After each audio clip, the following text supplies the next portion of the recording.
Good morning, students. In the first chapter, we have learnt population, characteristics of population, demographic transition theory.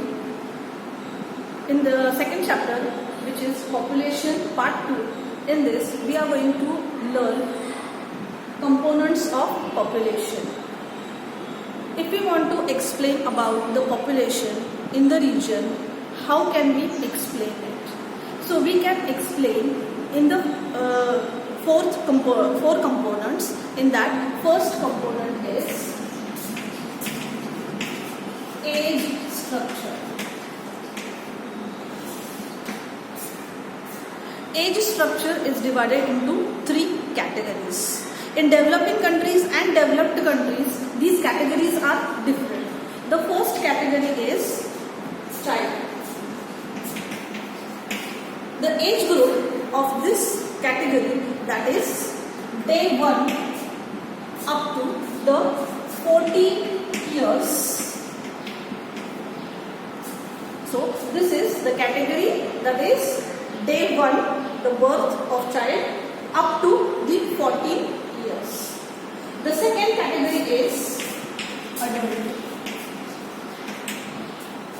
In adult category, in developing countries, this category is from the age group 15 to 60 years. And in developed countries, it is 15 to 65. The third category is old age group. Old age group, in this category, it is above 60 is considered in developing countries, and in developed countries it is considered as above 65. Now we see the difference in developing countries and developed countries. It is measured on the basis of the lifespan, the average lifespan of population in the region. And we see the difference in the lifespan in developing countries as well as developed countries. And that is why adult age group and old age group is different in developing and developed countries. Now, on the basis of age group also, we can see the country's development. In developed countries, we are seeing the lifespan is more. Now, it is because in these countries, the education facilities, medical facilities, science and technology is very much developed, and that is why the lifespan of people is very much. But in developing countries like India and adjacent countries, where education is given, but most of the population is illiterate. Also, the science technology development, medical facilities, they are not reaching up to all people, and that is why the lifespan is very less in developing countries. And so we can see the difference in these two age groups. The second component, that is sex ratio.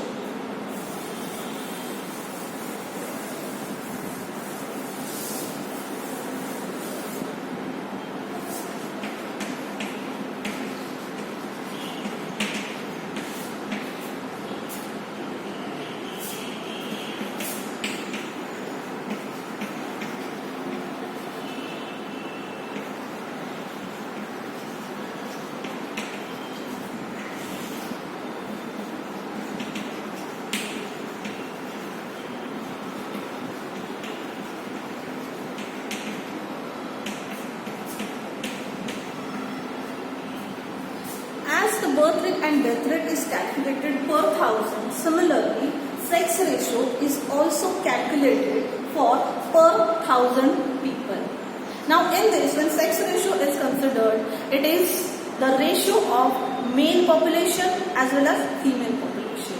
So if we want to calculate the sex ratio in any country or any region, the formula is total female population divided by total male population into 1000. So after this calculation, the reading which we get, that is a sex ratio of the region. The third component is literacy and education.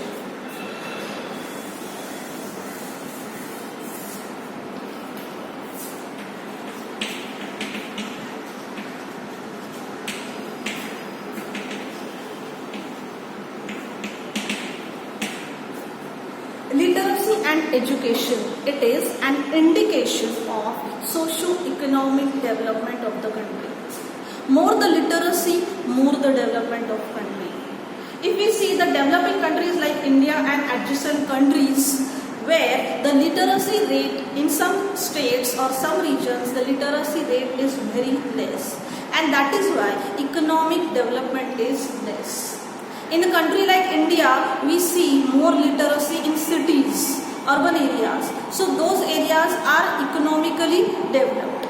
But the regions, the remote areas or the regions which are practiced primary activities, in these regions, education, the literacy rate is very less. And that is why economic development is less.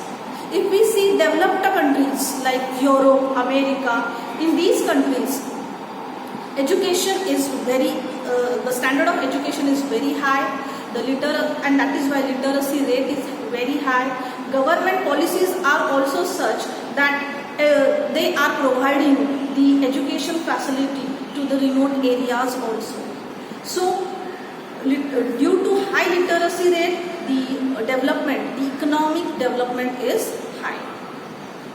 The next is occupation structure.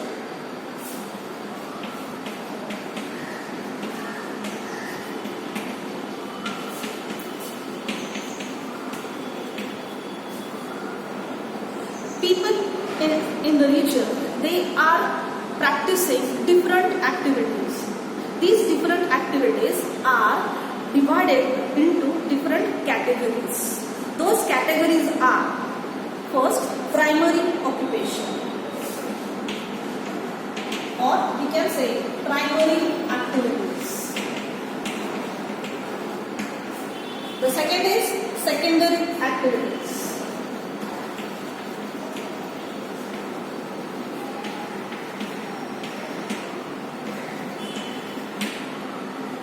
The third is tertiary activities.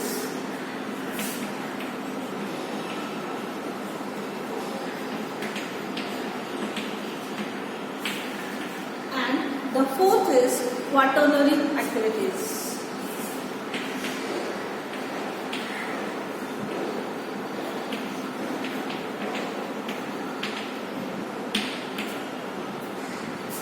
Now we'll see the details of these activities. Primary activities. These are the activities in which people are directly come into contact with the nature and they are practicing the activities. For example, agriculture, fishing, lumbering. These are the activities where man is directly come into contact with the nature and he is getting the natural resources from the nature. And so such activities are called primary activities. In secondary activities, the resources from primary activities, they are processed with the help of machineries, and that is called manufacturing, which is done in industries. Those activities are called secondary activities. Tertiary activities are the services. Services like transportation, education, lawyer, these are the trading, these are the services which are provided for the people, and those activities are called tertiary activities. In modern times, another one, the new type of occupation is introduced, that is quaternary activities. Generally, the IT industries, because IT industries, they are just emerged 20-25 years back, and those activities, they are come in the category that is quaternary activity. Now the fourth component is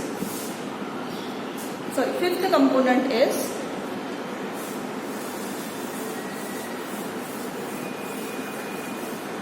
rural and urban population.